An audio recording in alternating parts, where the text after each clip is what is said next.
What's going on, guys? Fuego Diego here, back again with another video. I hope you guys are all having a lovely day, okay? I hope you guys won the lottery, got to kiss your crush, didn't get hit by a meteor, but got the meteorite, because those things sell for millions of dollars per pound. And then, on top of it all, you came home, your mom made your favorite dinner, okay? I hope you're having one of those types of great days, because you guys all deserve it. You guys are all handsome. Or if you're a girl, you're beautiful. I don't know, whatever floats your boat. My name is Scrubby, and I'm back again with another story time. You know how it is. It's your boy, Luna's clone. And before we get into the story, I'm just gonna be straight up and say it. Press that like button. If you don't press the like button right now, ninjas will come into your room and beat you until you can't walk, and you're gonna have to roll down your stairs in your DX Racer until your bones turn to jelly. So, now that you've done that, let's get into this. So as you guys can tell from the title, we're coming back at it again with more stories about the vape god snake lizard guy. If you haven't seen part one, I'll put an annotation on screen now, but basically there was this kid I went to middle school with that was actually the weirdest person ever. He wanted to be a lizard breeder, but not by, you know, buying two lizards and making them breed, but by actually going out in the wild, catching the lizards and making them breed, because he felt like they had more of a killer instinct, you know? He would grind up bananas and put it in milk and try to sell it in front of school with the name Nana Milk, and was surprised when nobody bought it. And on top of already being really weird, was vaping continuously and showed me a snake head. So this kid was definitely one of the weirdest people I've ever interacted with in my entire life. And you guys loved the last video so much, I figured I would just tell you guys more of this kid's misadventures, because he was just kind of a meme at our school, and I have quite a few. So I've decided to give this kid a name, a nickname, just to make telling the story easier. So from now on, his name will be Melvin, alright? And Melvin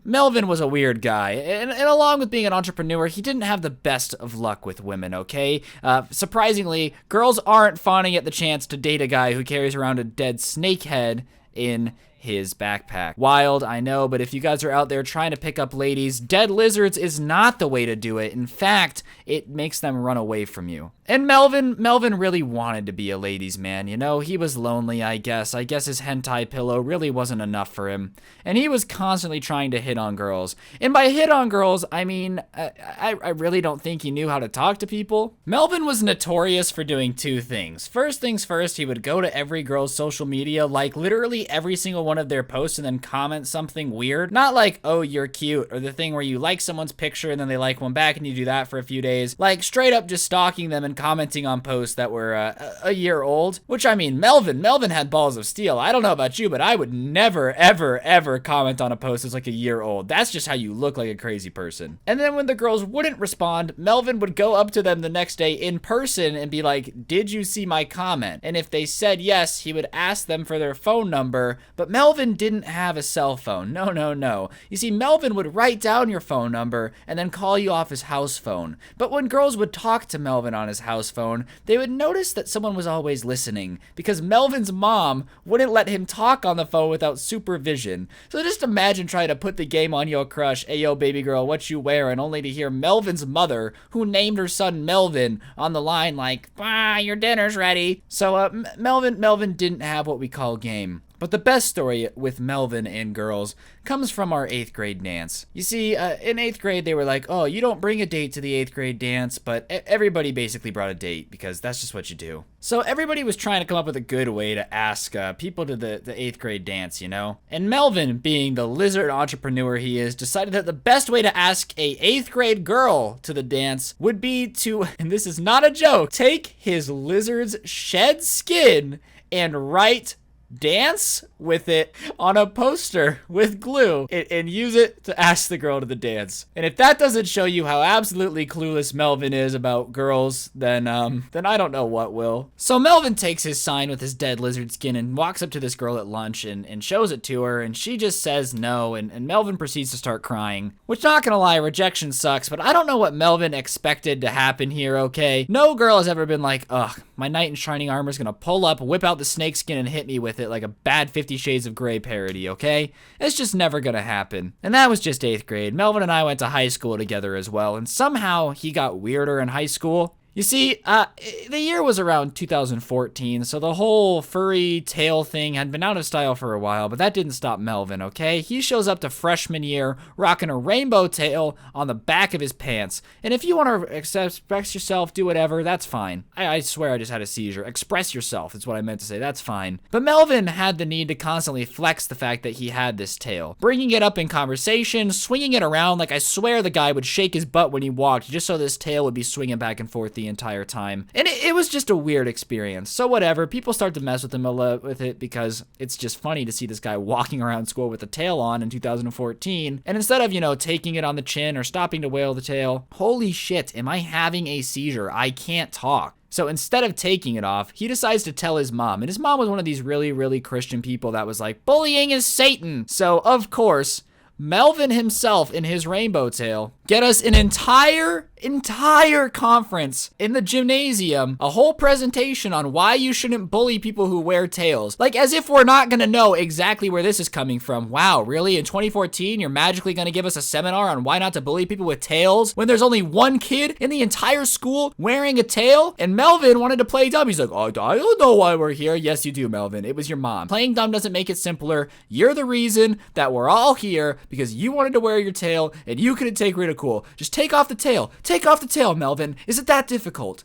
So here we are getting lectured, all right? We're getting lectured, and Melvin has the guts to say, I don't know who this is about, but they're probably really brave. All right, Melvin. All right, buddy. Chill out, Melv. Little old Melvin had to be slick. But other than, you know, wearing rainbow tails in high school, Melvin's luck with girls never got better either.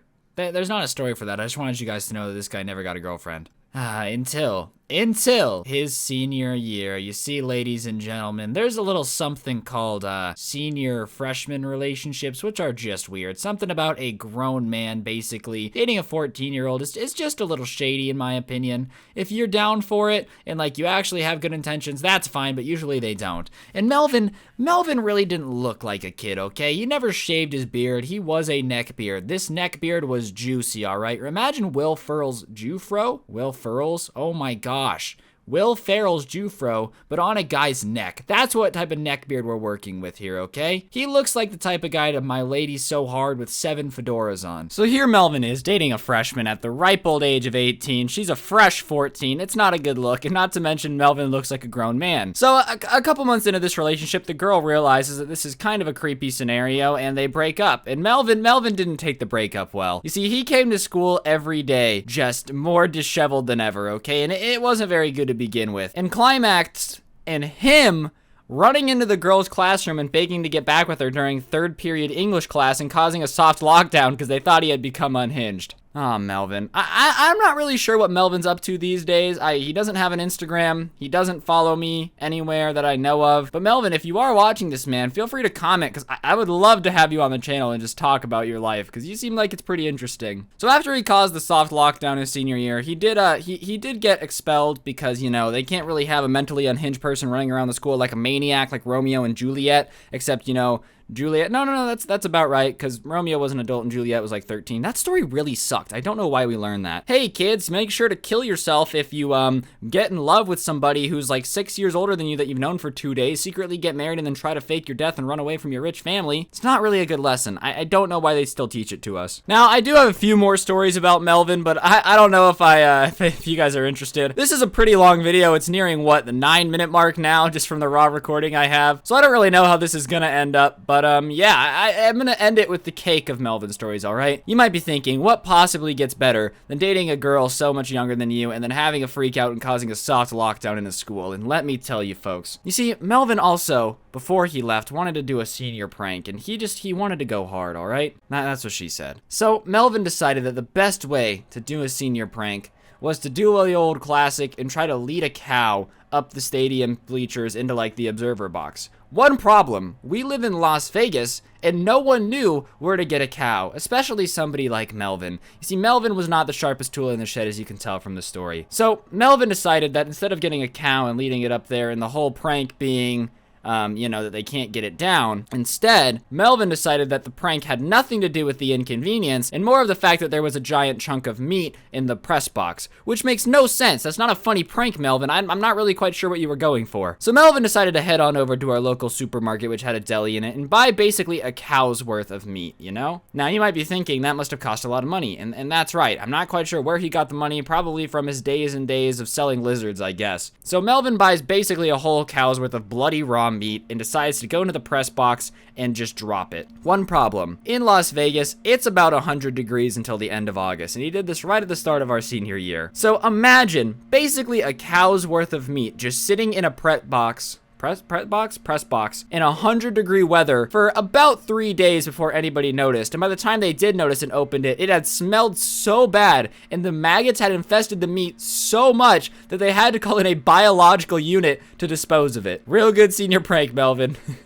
Getting the school shut down because of biological warfare, basically. What a god, what a stan. On that note, guys, that's gonna do it for this video on Melvin. If you guys want more, 5,000 likes and I'll do another story on Melvin. Hopefully you guys enjoyed the video. If you did, be sure to press the like button, comment down below. I know there's a gardener outside my window, but I'm gonna finish the video because I'm a savage, and I'll see you guys next time. I'm out. Peace.